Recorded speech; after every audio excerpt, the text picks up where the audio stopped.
জাগো বাহে কুন্ঠে সবাই, দুলু ভাই ডাক দিছে আইসো আমরা তিস্তা বাঁচাই। ঠিক না? এই যে আন্দোলন শুরু হলো, এই আন্দোলন আমরা শেষ পর্যন্ত নিয়ে যাব। মৌলানা আব্দুল হামিদ খান ভাসানী মুসলিম জননেতা, তিনি একদিন ফারাক্কা মার্চ করেছিলেন গঙ্গার পানির ন্যায্য হিস্যার জন্য। আর আজকে আমাদের দুলু ভাই সেই একইভাবে দাঁড়িয়ে গোটা তিস্তার 11টা পয়েন্টে হাজার হাজার মানুষকে জড়ো করে তিনি আজকে এই ডাক দিয়েছেন, জাগো বাহে তিস্তা বাঁচাই।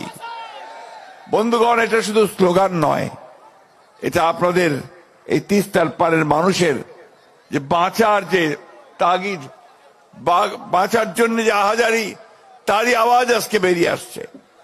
কিছুক্ষণ আগে আমার বক্কর ভাই, আমার আরেক ভাই এখানে যে বক্তব্য দিলেন, যে কথা শোনালেন, যে কি করুণ অবস্থা তাদের।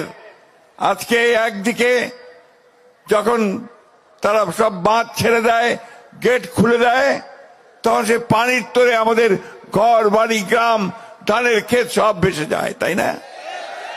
আবার যখন বন্ধ করে দেয়, তখন আমার সমস্ত এলাকা খরায় শুকিয়ে খটখট হয়ে যায়। তিস্তা পারের মানুষের দুঃখ আর যায় না।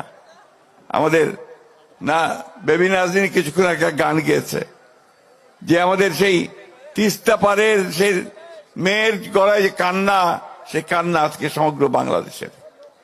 বন্ধুগণ, আজ থেকে বহুদিন আগে থেকে এই তিস্তা পানির ন্যায্য হিস্যার জন্য আমরা কথা বলছি। পাকিস্তান আমলে পাকিস্তানিরা বলেছে, বাংলাদেশ হওয়ার পরে আমরা বলেছি। আওয়ামী লীগের সরকার আসলো, প্রথম দিকে সবাই ভাবলো যে ভারতের বন্ধু আওয়ামী লীগ, সুতরাং তিস্তার পানি বোধহয় এবার পাই যাবে। ঠিক না? লবডঙ্ক 15 বছরে বাংলাদেশ থেকে বেঁচে দিছে, তিস্তার 1 ফোঁটা পানি আনতে পারে নাই।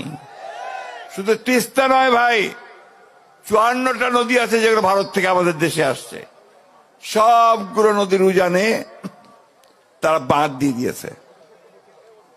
বাঁধ দিয়ে তুলে নিয়ে যায়, পানি তুলে নিয়ে যায়, বিদ্যুৎ উৎপাদন করে, আর আমাদের দেশের মানুষ এখানে ধান ফলাতে পারে না, ফসল ফলাতে পারে না। তারা তাদের জীবন জীবিকা থেকে সম্পূর্ণ বঞ্চিত হয়। আমাদের জেলে যারা মাছ ধরেন, তারা মাছ ধরতে পারেন না। প্রত্যেকটা মানুষকে আজকে সেই কষ্টের মধ্যে পড়তে হয়েছে।